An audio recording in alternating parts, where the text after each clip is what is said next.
Toughest exam है India का, UPSC, उसकी 2.5 लाख की फीस को हम 7,500 में कर दिए। और सेम बहुत बढ़िया, वेरी गुड। और इंडिया के सबसे बेस्ट टीचर के साथ जो भी हैं वो अपने सब्जेक्ट में उससे बेस्ट इंडिया में कोई नहीं। और इतना के बावजूद ऐसे हम लोग को लगता होगा 7,500 बहुत कम है।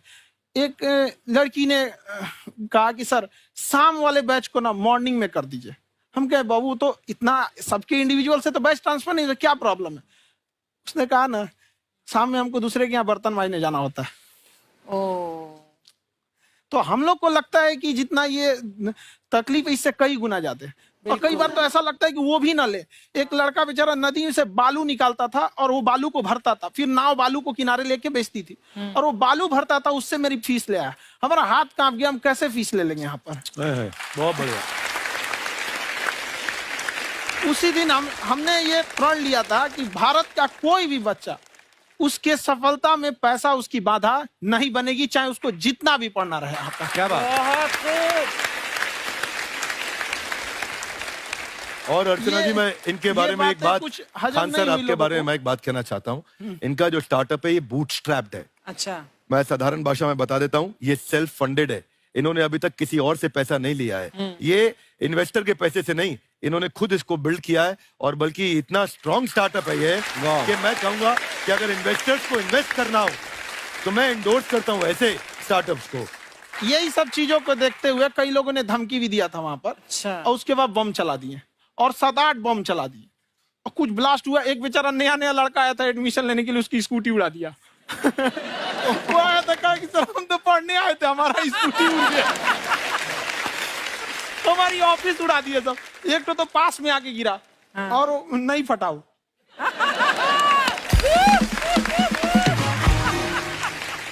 बाद में बहुत सारे लोग धमकियां दिए, लेकिन कहते हैं ना सूरज कितना भी तेज चमक ले समंदर नहीं सुखा सकता। वाह वाह वाह, क्या बात है।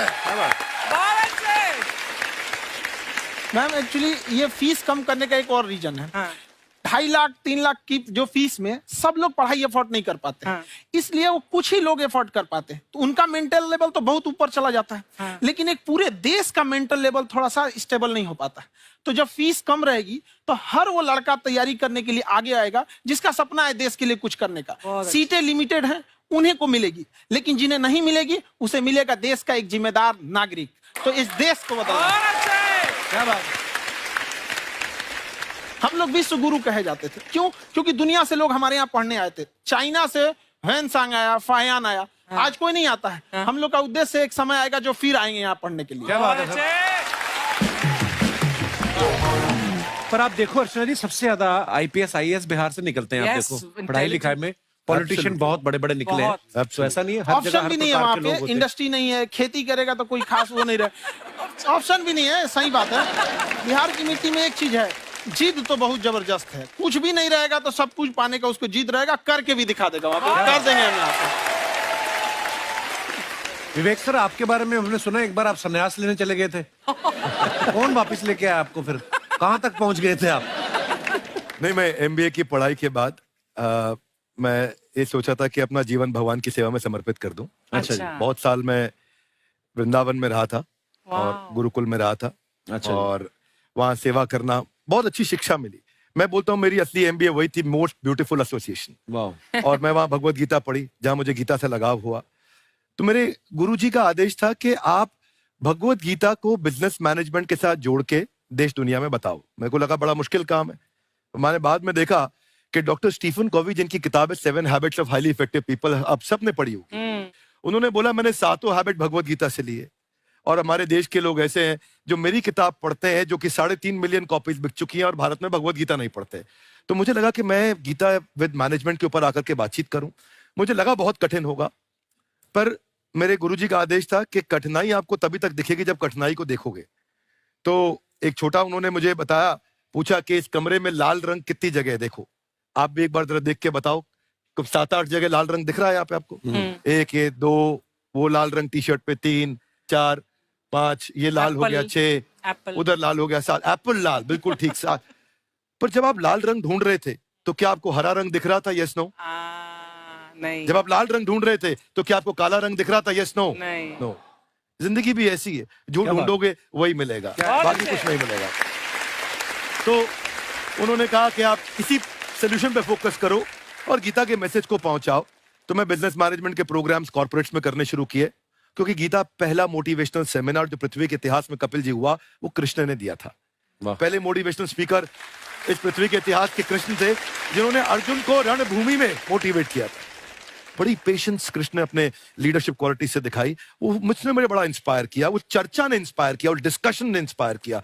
तो उस डिस्कशन को मैं आज भी लेके चलता हूं अपने साथ। कहां सर, हमने सुना है आप 5 स्टार में रुके थे कल और नीचे जाके वड़ा पाव खाने गए आप रेहड़ी पे। एक्चुअली क्या है ना कि वहां जो चीजें सीखने को मिलती है ना, खाली पेट और खाली जेब इंसान को जो सिखाते हैं वो किसी यूनिवर्सिटी कॉलेज में नहीं सिखाया जाता। और गरीबी बड़ा बेशरम चीज होती है। तो कहते हैं कि मौत भी तू जल्दी आया कर गरीब के घर में, कफन का पैसा भी खर्च होता है दवाइयां खरीदते खरीदते। हाय हाय हाय, क्या बात है।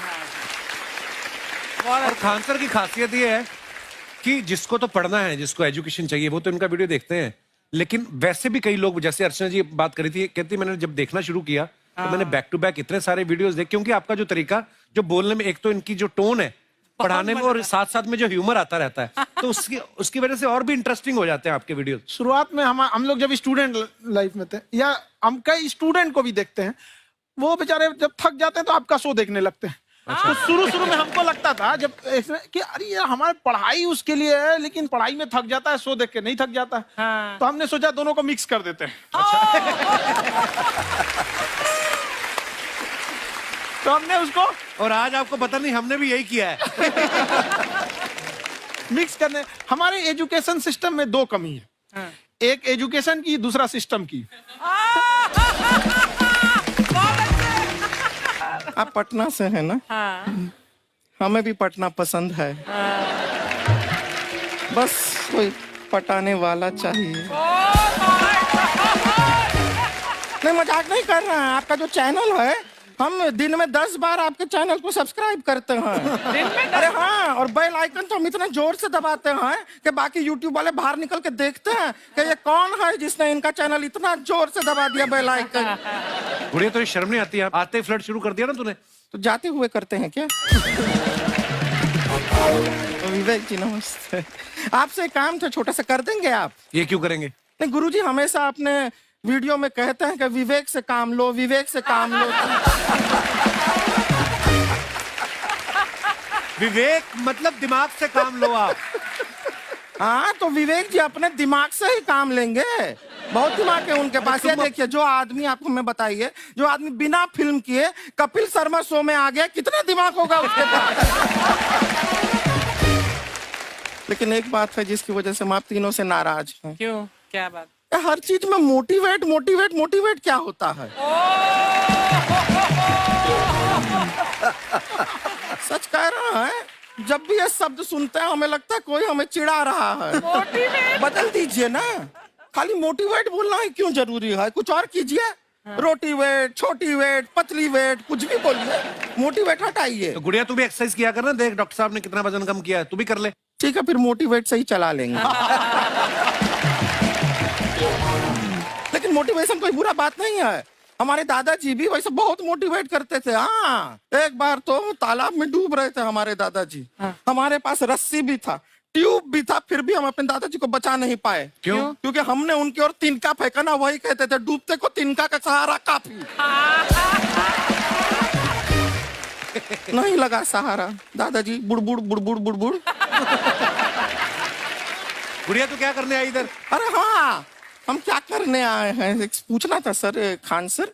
ये जो हमारा एक चाचा का लड़का है, उसको क्या है, थोड़ा पढ़ाई में प्रॉब्लम हो रहा है। तो 12वीं का पढ़ाई आप उसको अच्छी तरह करवा के 12वीं पास करवा देंगे आप?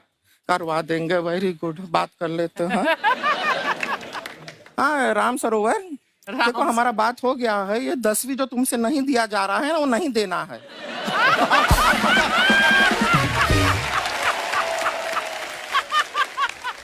टेंशन नहीं है, 10वीं का खान सर से बात हुआ, ये सीधा 12वीं पढ़ा के पास कर देंगे। अरे ऐसे नहीं होता, पहले 10वीं पास करनी पड़ेगी, फिर 12वीं होगी ना। ऐसा कोई जरूरी नहीं है ये सीक्वेंस। हमारे मौसा जी थे, उनसे ना 10वीं हुई ना 12वीं हुई, अभी 3 दिन पहले सीधा उनकी 13वीं हुई। एक्चुअली क्या है, पढ़ाई लिखाई का हमको बहुत ज्यादा नॉलेज है नहीं, गांव में पढ़े हैं ना सर। स्कूल कहाँ होते थे अर्चना जी, गांव में स्कूल नहीं था, पेड़ के नीचे पढ़ते थे हम। यहाँ तक कि हमारे पास ब्लैक बोर्ड भी नहीं था, हमारे मोहल्ले की जो भैंसिया थी उसको खड़ा करके टीचर उसके ऊपर लिख के पढ़ाती थी। मजाक नहीं कर रहे हैं। और आप तो समझ रहे हैं, अभी ब्लैक बोर्ड की एक अटैच डस्टर था बैक बोर्ड का, समझ रहे हैं ऐसा, वो पीछे से आता था, लिखा हुआ मिटाता था और चला जाता था।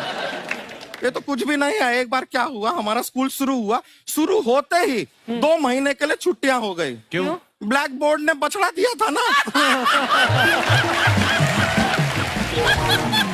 तो वैसे आप लोग ना इतने ज्ञानी हैं, सब कुछ जानते हैं। आपसे एक टेक्निकल सवाल पूछे। एक बार ना 4 दोस्त थे, 4 दोस्त, साम दाम दंड भेद। वो डिसाइड करते हैं कि चलो एक गेम खेलते हैं, तो टीम्स बनाते हैं। तो साम दाम ने एक टीम बनाया। इस पे भेद को बहुत गुस्सा आया, पता है क्यों? क्यों? क्योंकि भेद को दंड मिलाना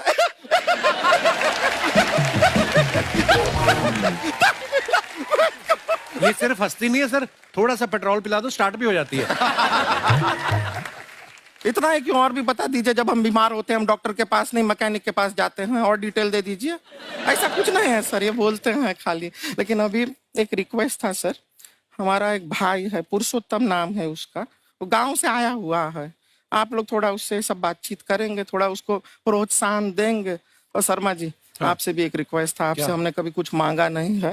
पुरुषोत्तम आएगा ना, एक बार बस उससे कह दीजिएगा, पुरुषोत्तम तुम कितने हैंडसम हो। मैंने देखा ही नहीं अभी तक। तो देख के बस बोल दीजिएगा तुम ठीक है। कितने हैंडसम हो, ऐसा बोल दीजिएगा प्लीज। ठीक है। हम बुला लेते हैं पुरुषोत्तम।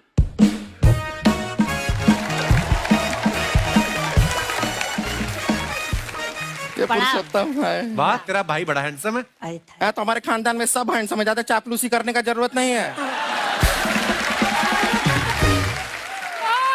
देखा हमारा यहाँ पे कितना चलता है। एक नंबर दीदी, एक नंबर। सब लोग हैं, हाँ, नमस्ते कर दो। ये बड़ा अच्छा लड़का है, गांव में ना भैंस चराता है, इसको थोड़ा मोटिवेट कीजिए ना। नहीं तो मतलब भैंस चराता है तो मोटिवेट करके क्या होगा, शेर चराएगा बाद में। अरे शेर चराएगा तो शेर इसको चर नहीं जाएगा। नहीं नहीं, ऐसे हम खाली कह रहे हैं, तुम्हारा चेहरा थोड़ा बकरी जैसा है ना, तो वैसे ये सब बड़े बड़े लोग हैं। इनको बताओ कहा क्या बनना चाहते हो जीवन में आगे? HR। HR? अरे वाह, देखे कोई बड़ा कंपनी में ह्यूमन रिसोर्स का काम करेगा ये। अरे HR मतलब दीदी ऋतिक रोशन, टिनी टिन टिन टिनी टिन टिन। ना जूता पहनने का काम किया करो, जूता खाने का नहीं। काम किया है, कुछ बड़ा किया है लाइफ में? किया है ना दीदी, एक बकरी के बच्चे को बड़ा किया है। तो क्या जिराफ बना दिया बकरी के बच्चे को? अरे कुछ अलग किया है। हाँ दीदी, अलग किया है। वही बकरी का बच्चा भैंस का दूध पीने जा रहा है, तो हमने उसको अलग किया है। इससे नहीं होगा, मैं रहने दो, इधर आओ। ये देखो इतना बड़ा बड़ा लोग बैठा है, इनके सामने ऐसा बातें करोगे? इनसे मिलो, इनसे मिलो। विवेक जी तो कितना मार्केट के बारे में भी जानते हैं, मार्केट का कोई सवाल पूछो इनसे। सर परसों जो है मार्केट में हमारी साइकिल गायब हो गई, आपने देखा है क्या? हमारी साइकिल गायब हुई ना, हाँ। इसलिए दिमाग से पैदल हो तुम। पैदल समझते हो? हाँ। चल लोगे? 20 कदम चलोगे? हाँ। हाँ, घूमो जरा, अभी 20 कदम चल के दिखाओ। निकलो।